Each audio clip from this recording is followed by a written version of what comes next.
प्रसन्नाङ्गरागं प्रभाकाञ्चनाङ्गं जगद्भीतिशौर्यं तुषाराद्रिधैर्यम् तृणीभूतहेतिं रणोद्यद्विभूतिं भजे वायुपुत्रं पवित्राप्तमित्रम् भजे पावनं भावनानित्यवासम् भजे बालभानुं प्रभाचारुभासम् भजे चन्द्रिकाकुन्दमन्दारहासम् भजे सन्ततं रामभूपालदासम् भजे लक्ष्मणप्राणरक्षातिदक्षं भजे तोषितानेकगीर्वाणपक्षम् भजे घोरसङ्ग्रामसीमाहताक्षं भजे रामनामातिसम्प्राप्तरक्षम् कृताभीलनादं क्षितिक्षिप्तपादम् घनक्रान्तभृङ्गं कटिस्थोरुजङ्घम् वियद्व्याप्तकेशं भुजाश्लेषितास्मम् जयश्रीसमेतं भजे रामदूतम् चलद्वालघातं भ्रमच्चक्रवालं कठोराट्टहासं प्रभिन्नाब्जजाण्डम् महासिंहनादाद्विशीर्णत्रिलोकं भजे आञ्जनेयं प्रभुं वज्रकायम् रणे भीषणे मेघनादे सनाधे सरोषे समारोपिते मित्रमुख्ये खगानां घनानां सुराणां च मार्गे नतं तं वहं तं हनुमन्तमीडे कनद्रत्नजम्भारिदम्भोळिधारं कनद्दन्तनिर्धूतकालोग्रदन्तम् पदाघातभीताब्धिभूताधिवासं रणक्षोणिदक्षं भजे पिङ्गळाक्षम् महाग्राहपीडा महोत्पातपीडा महारोगपीडा महातीव्रपीडा हरत्यासुते पादपद्मानुरक्तो नमस्ते कपिश्रेष्ठ रामप्रियो यः सुधासिन्धुमुल्लङ्घ्य नाथोग्रदीप्तः सुधा चौषधीस्ता प्रगुप्तप्रभावः षडद्रोणशैलस्य सारेण सेतुं विना भूस्वयं कः समर्थः कपीन्द्रः निरातङ्कमाविश्य लङ्कां विसङ्गो भवानेव सीतातिशोकापहारी समुद्रान्तरङ्गादिरौद्रं विनिद्रम् विलङ्घ्योरुजङ्घस्तुता मर्त्यसङ्घः रमानाथ रामः क्षमानाथ रामः अशोकेन शोकं विहाय प्रहर्षम् वनान्तर्घनं जीवनं दानवानं विपाट्य प्रहर्षात् हनूमान् त्वमेव जराभारतो भूरिपीडां शरीरे निराधारणारूढगाढप्रतापे भवत्पादभक्तिं भवद्भक्तिरक्तिं कुरु श्रीहनुमत्प्रभो मे दयाळो महायोगिनो ब्रह्मरुद्रादयो वा न जानन्ति तत्त्वं निजं राघवस्य कथं ज्ञायते मातृसे नित्यमेव प्रसीद प्रभो वानरेन्द्रो नमस्ते नमस्ते महासत्त्ववाहाय तुभ्यं नमस्ते महावज्रदेहाय तुभ्यं नमस्ते परिभूतसूर्याय तुभ्यम् नित्यकार्याय तुभ्यम् नमस्ते सदा ब्रह्मचर्याय तुभ्यं नमस्ते सदा वायुपुत्राय तुभ्यम् नमस्ते सदा पिङ्गळाक्षाय तुभ्यं नमस्ते सदा रामभक्ताय तुभ्यम् हनुमद्भुजङ्गप्रयातं प्रभाते प्रदोषेऽपि वाचार्थरात्रेऽपि मध्यः पठन्नस्नतोऽपि प्रमुक्ताघजालः सदा सर्वदा रामभक्तिं प्रयाति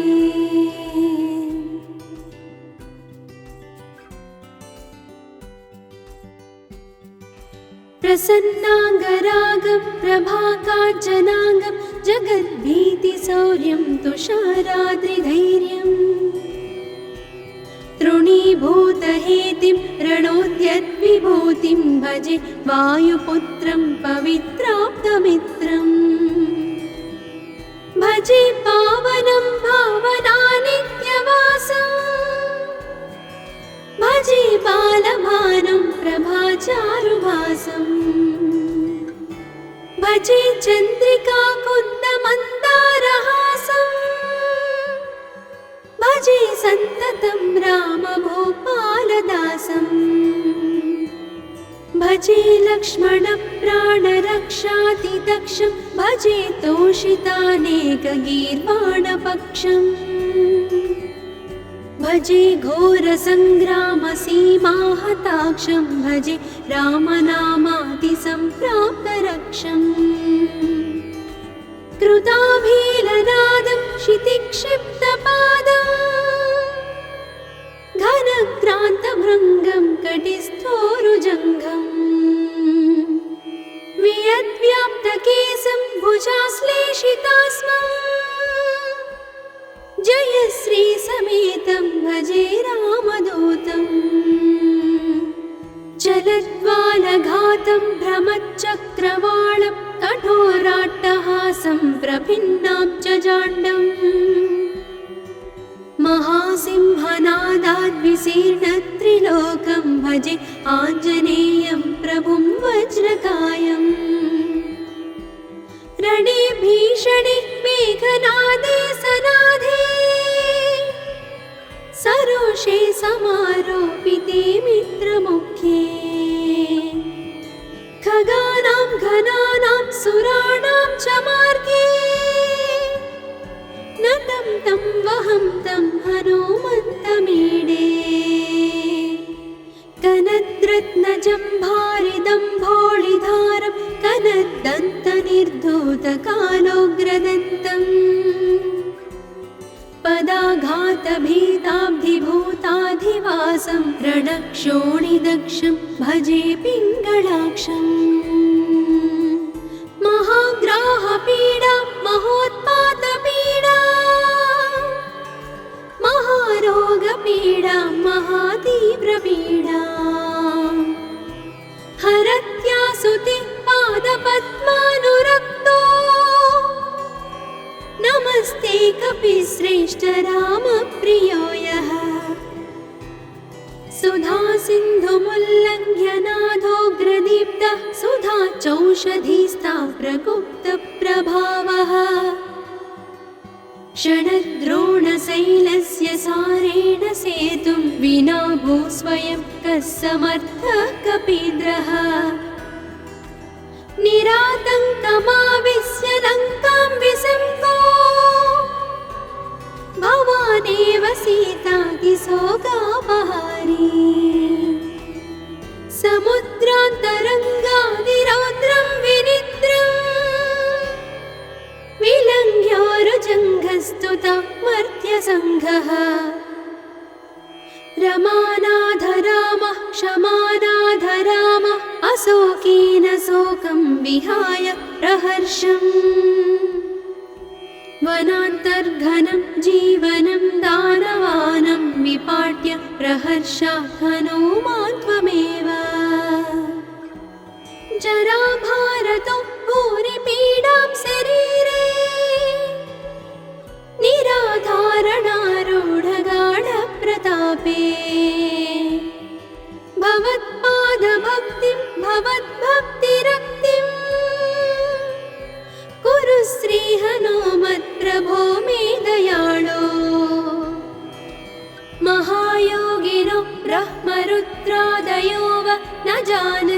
तत्त्वं निजं राघवस्य कथं ज्ञायते मातृसे नित्यमेव प्रसीद प्रभो वानरेन्द्रो नमस्ते नमस्ते महासत्त्ववाहाय तुभ्यं नमस्ते महावज्रदेहाय तुभ्यं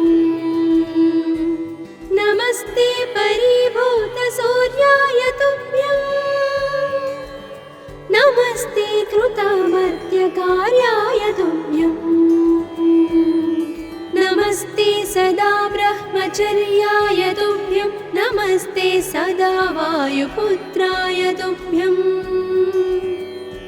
नमस्ते सदा पिङ्गळाक्षाय तुभ्यं नमस्ते सदा रामभक्ताय तुभ्यं हनुमद्भुजङ्गप्रयातं प्रभाते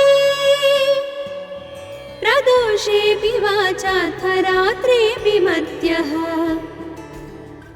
पठन्नस्नतोऽपि प्रमुक्ताघजालः सदा सर्वदा रामभक्तिं प्रयाति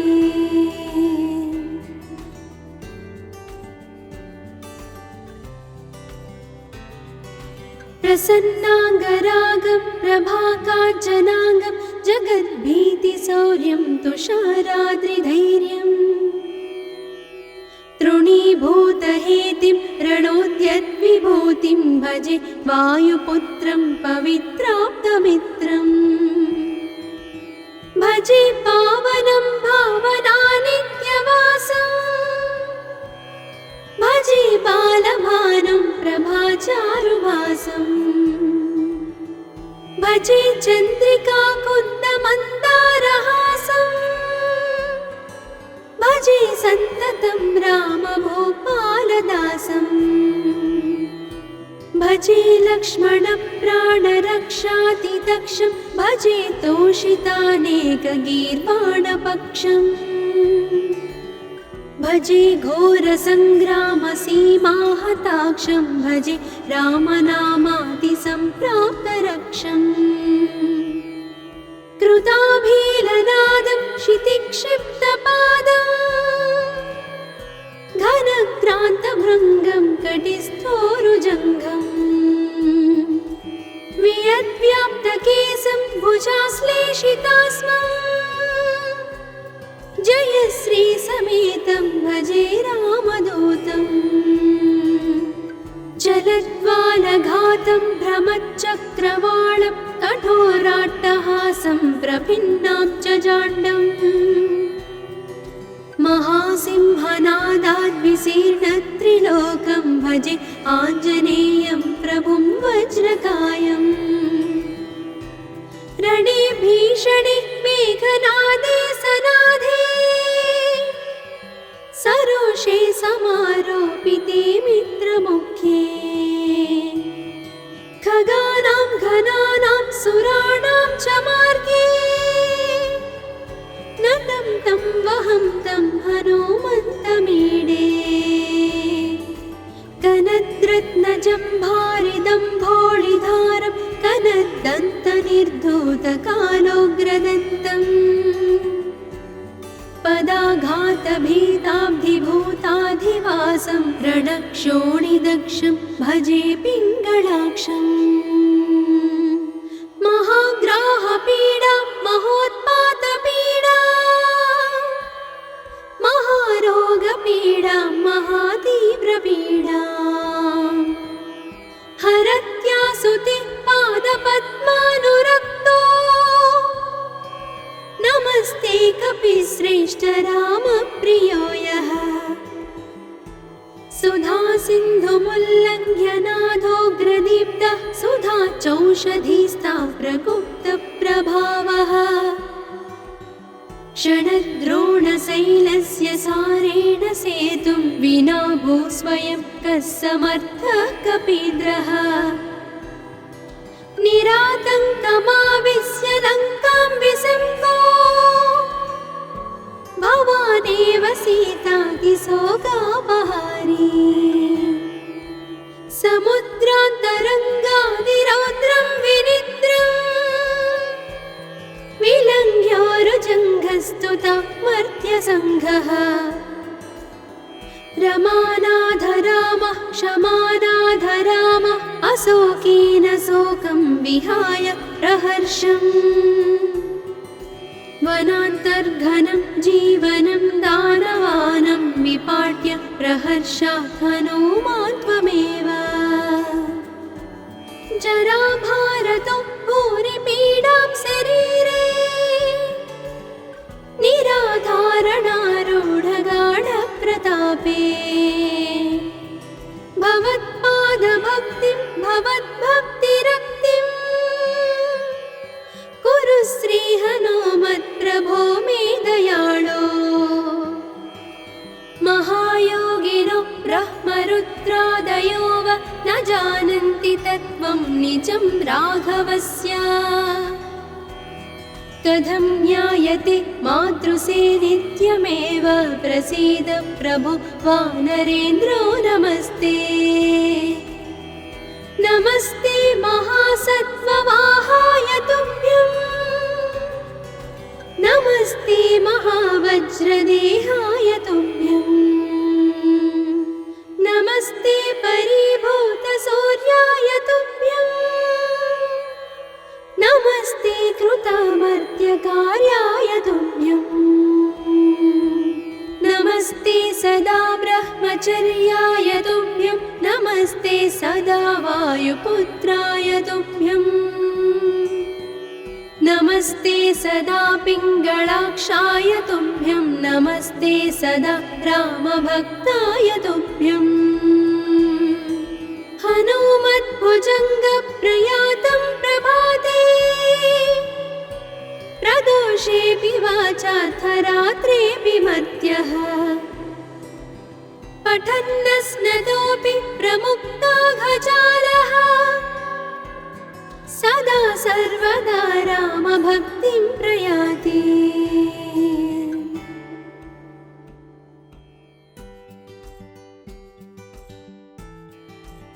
प्रसन्नाङ्गरागं प्रभाकाञ्चनाङ्गं जगद्भीतिशौर्यं तुषाराद्रिधैर्यम् तृणीभूतहेतिं रणोद्यद्विभूतिं भजे वायुपुत्रं पवित्राप्तमित्रम् भजे पावनं भावनानित्यवासं भजे बालभानं प्रभाचारुभासं भजे चन्द्रिकाकुन्दमन्दारहासं भजे सन्ततं रामभूपालदासं भजे लक्ष्मणप्राणरक्षातिदक्षं भजे तोषितानेकगीर्वाणपक्षम् भजे घोरसङ्ग्रामसीमाहताक्षं भजे रामनामातिसम्प्राप्तरक्षम् कृताभीलनादं क्षितिक्षिप्तपादं घनक्रान्तभृङ्गं कटिस्थोरुजङ्घम् वियद्व्याप्तकेशं भुजाश्लेषितास्मं जयश्री समेतं भजे रामदूतं चलद्वालघातं भ्रमच्चक्रवालं कठोराट्टहासं प्रभिन्नाब्जजाण्डम् महासिंहनादाद्विशीर्णत्रिलोकं भजे आञ्जनेयं प्रभुं वज्रकायम् रणे भीषणे मेघनादे सनादे सरोषे समारोपिते मित्रमुख्ये खगानां घनानां सुराणां च मार्गे नतं तं वहं तं हनुमन्तमीडे कनद्रत्नजम्भारिदम्भोळिधारं कनद्दन्तनिर्धूतकालोग्रदन्तम् पदाघातभीताब्धिभूताधिवासं रणक्षोणिदक्षं भजे पिङ्गळाक्षम् महाग्राहपीडा महोत्पातपीडा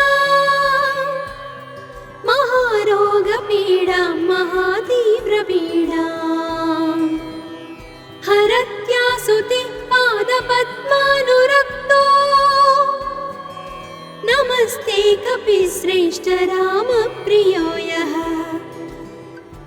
सुधा सिन्धुमुल्लङ्घ्य नादोग्रदीप्तः सुधा चौषधीस्ता प्रगुप्तप्रभावः षडद्रोणशैलस्य सारेण सेतुं विना भू स्वयं कः समर्थः कपीन्द्रः निरातङ्कमाविश्य लङ्कां विसम्पो भवानेव सीतादिशोकापहारी समुद्रान्तरङ्गादिरौद्रं विनिद्रम् विलङ्घ्योरुजङ्घस्तुता मर्त्यसङ्घः रमानाथ रामः क्षमानाथ रामः अशोकेन शोकं विहाय प्रहर्षम् वनान्तर्घनं जीवनं दानवानं विपाट्य प्रहर्षात् हनूमान् त्वमेव जराभारतो भूरिपीडां शरीरे निराधारणारूढगाढप्रतापे भवत्पादभक्तिं भवद्भक्तिरक्तिं कुरु श्रीहनुमत्प्रभो मे दयाळो महायोगिनो ब्रह्मरुद्रादयो वा न जानन्ति तत्त्वं निजं राघवस्य कथं ज्ञायते मातृसे नित्यमेव प्रसीद प्रभो वानरेन्द्रो नमस्ते नमस्ते महासत्त्ववाहाय तुभ्यं नमस्ते महावज्रदेहाय तुभ्यं नमस्ते परिभूतसूर्याय तुभ्यं नमस्ते कृतामर्त्यकार्याय तुभ्यं नमस्ते सदा ब्रह्मचर्याय तुभ्यं नमस्ते सदा वायुपुत्राय तुभ्यं नमस्ते सदा पिङ्गळाक्षाय तुभ्यं नमस्ते सदा रामभक्ताय तुभ्यं हनुमद्भुजङ्गप्रयातं प्रभाते प्रदोषेऽपि वाचार्थरात्रेऽपि मर्त्यः पठन्नस्नतोऽपि प्रमुक्ताघजालः सदा सर्वदा रामभक्तिं प्रयाति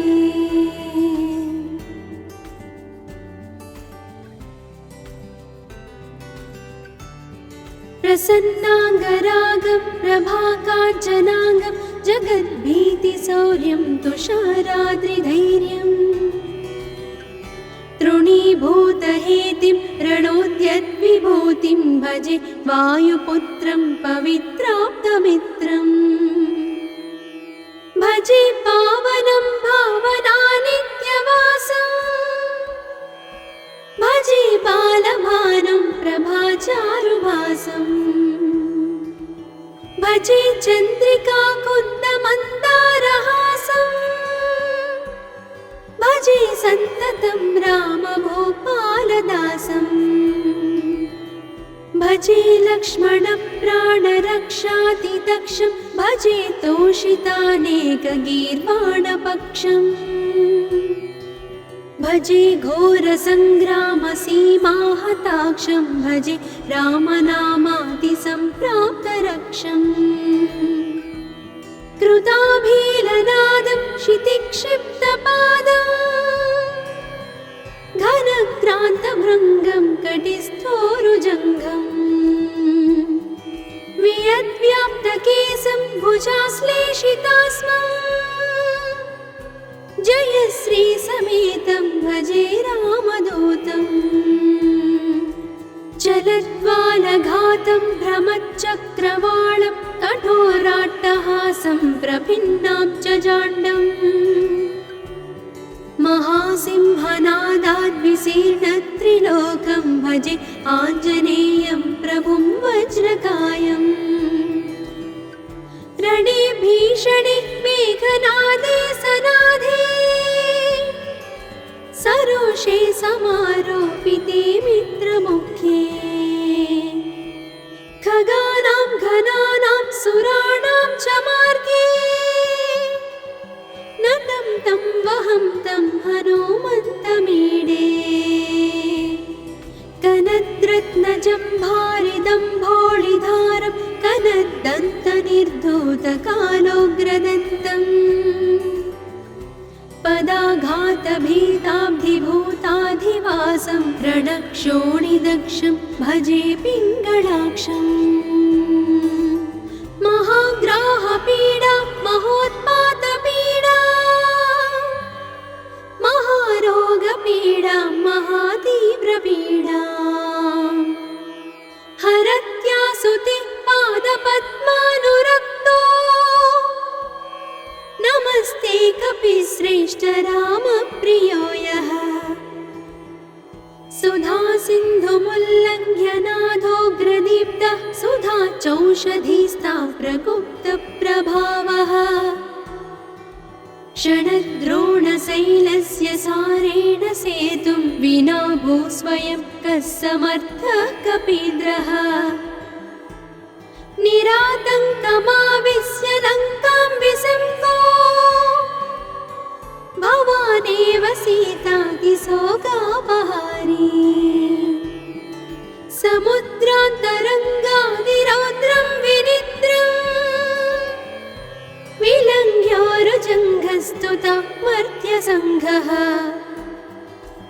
रमानाथ रामः क्षमानाथ रामः अशोकेन शोकं विहाय प्रहर्षम् वनान्तर्घनं जीवनं दानवानं विपाट्य प्रहर्षात् हनुमान् त्वमेव जराभारतो भूरिपीडां शरीरे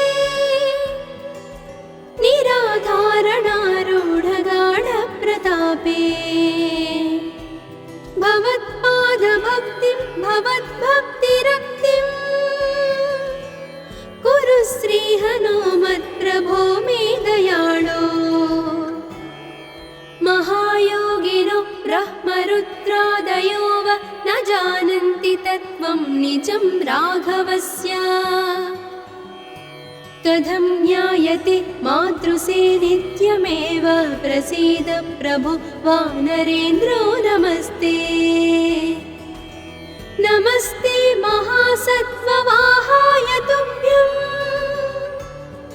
नमस्ते महावज्रदेहाय तुभ्यं नमस्ते परिभूतसूर्याय तुभ्यं नमस्ते कृतामर्त्यकार्याय तुभ्यं नमस्ते सदा ब्रह्मचर्याय तुभ्यं नमस्ते सदा वायुपुत्राय तुभ्यं नमस्ते सदा पिङ्गळाक्षाय तुभ्यं नमस्ते सदा रामभक्ताय तुभ्यं हनुमद्भुजङ्गप्रयातं प्रभाते प्रदोषेऽपि वाचार्थरात्रेऽपि मध्यः पठन्नस्नतोऽपि प्रमुक्ताघजालः सदा सर्वदा रामभक्तिं प्रयाति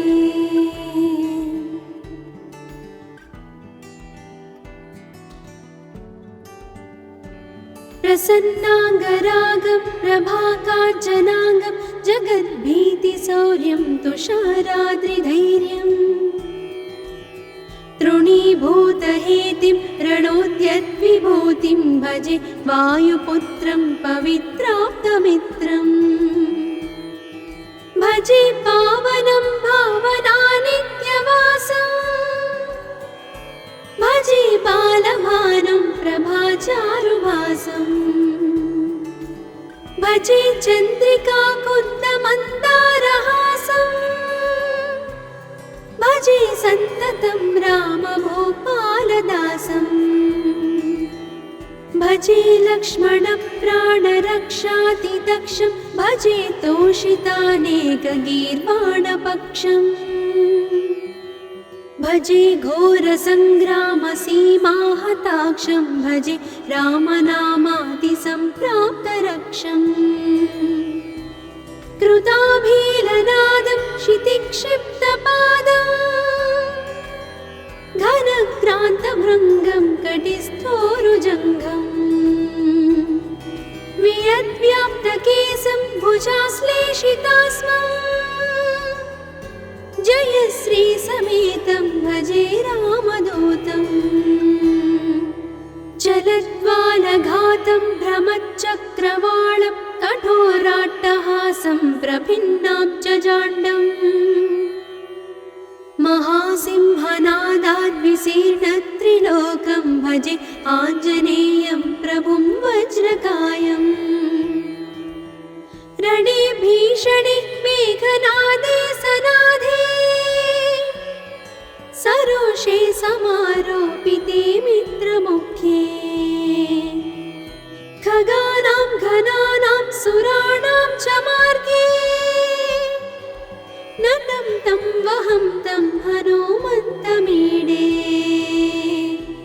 कनद्रत्नजम्भारिदम्भोळिधारं कनद्दन्तनिर्धूतकालोग्रदन्तम् पदाघातभीताब्धिभूताधिवासं रणक्षोणिदक्षं भजे पिङ्गळाक्षम् महाग्राहपीडा महोत्पातपीडा महारोगपीडा महातीव्रपीडा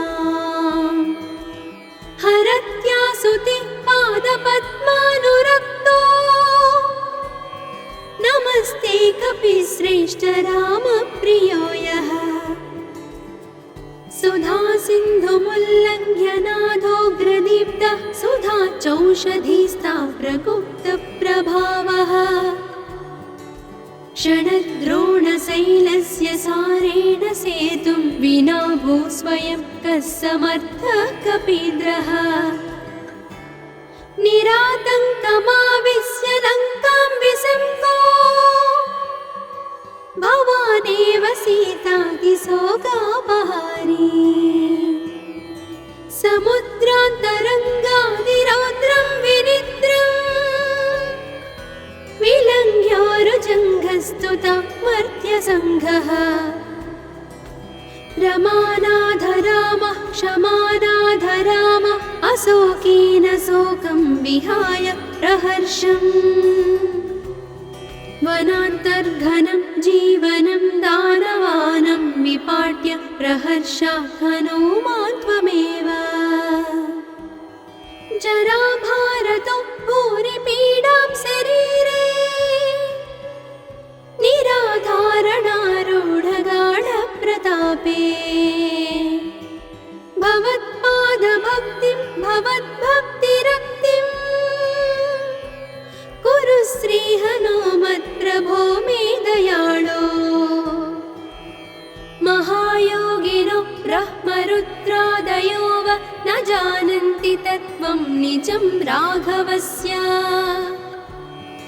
कथं ज्ञायते मातृसे नित्यमेव प्रसीद प्रभो वानरेन्द्रो नमस्ते नमस्ते महासत्त्ववाहाय तुभ्यं नमस्ते महावज्रदेहाय तुभ्यं नमस्ते परिभूतसूर्याय तुभ्यं नमस्ते कृतामर्त्यकार्याय तुभ्यं नमस्ते सदा ब्रह्मचर्याय तुभ्यं नमस्ते सदा वायुपुत्राय तुभ्यं नमस्ते सदा पिङ्गळाक्षाय तुभ्यं नमस्ते सदा रामभक्ताय तुभ्यं हनुमद्भुजङ्गप्रयातं प्रभाते प्रदोषेऽपि वाचार्थरात्रेऽपि मर्त्यः पठन्नस्नतोऽपि प्रमुक्ताघजालः सदा सर्वदा रामभक्तिं प्रयाति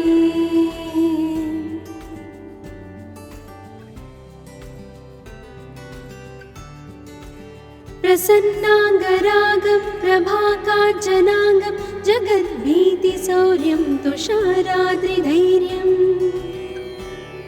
तृणीभूतहेतिं रणोद्यद्विभूतिं भजे वायुपुत्रं पवित्राप्तमित्रम् भजे पावनं भावनानित्यवासम् भजे बालभानुं प्रभाचारुभासम् भजे चन्द्रिकाकुन्दमन्दारहासम् भजे सन्ततं रामभूपालदासम् भजे लक्ष्मणप्राणरक्षातिदक्षं भजे तोषितानेकगीर्वाणपक्षम् भजे घोरसङ्ग्रामसीमाहताक्षं भजे रामनामातिसम्प्राप्तरक्षम् कृताभीलनादं क्षितिक्षिप्तपादम् घनक्रान्तभृङ्गं कटिस्थोरुजङ्घम् वियद्व्याप्तकेशं भुजाश्लेषितास्मम् जय श्रीसमेतं भजे रामदूतम् चलद्वालघातं भ्रमच्चक्रवालं कठोराट्टहासं प्रभिन्नाब्जजाण्डम् महासिंहनादाद्विशीर्णत्रिलोकं भजे आञ्जनेयं प्रभुं वज्रकायम् रणे भीषणे मेघनादे सनादे सरोषे समारोपिते मित्रमुख्ये खगानां घनानां सुराणां च मार्गे नतं तं वहं तं हनुमन्तमीडे कनद्रत्नजम्भारिदम्भोळिधारं कनद्दन्तनिर्धूतकालोग्रदन्तम् पदाघातभीताब्धिभूताधिवासं रणक्षोणिदक्षं भजे पिङ्गळाक्षम् महाग्राहपीडा महोत्पातपीडा महारोगपीडा महातीव्रपीडा हरत्यासुते पादपद्मानुरक्तो नमस्ते कपिश्रेष्ठ रामप्रियो यः सुधा सिन्धुमुल्लङ्घ्य नाथोग्रदीप्तः सुधा चौषधीस्ता प्रगुप्तप्रभावः षडद्रोणशैलस्य सारेण सेतुं विना भूस्वयं कः समर्थः कपीन्द्रः निरातङ्कमाविश्य लङ्कां विसङ्को भवानेव सीतातिशोकापहारी समुद्रान्तरङ्गादिरौद्रं विनिद्रम् विलङ्घ्योरुजङ्घस्तुता मर्त्यसङ्घः रमानाधरामः क्षमानाधरामः अशोकेन शोकं विहाय प्रहर्षम् वनान्तर्घनं जीवनं दानवानं विपाट्य प्रहर्षात् हनूमान् त्वमेव जराभारतो भूरिपीडां शरीरे निराधारणारूढगाढप्रतापे भवत्पादभक्तिं भवद्भक्तिरक्तिं कुरु श्रीहनुमत्प्रभो मे दयाळो महायोगिनो ब्रह्मरुद्रादयो वा न जानन्ति तत्त्वं निजं राघवस्य कथं ज्ञायते मातृसे नित्यमेव प्रसीद प्रभो वानरेन्द्रो नमस्ते नमस्ते महासत्त्ववाहाय तुभ्यं नमस्ते महावज्रदेहाय तुभ्यं नमस्ते परिभूतसूर्याय तुभ्यम्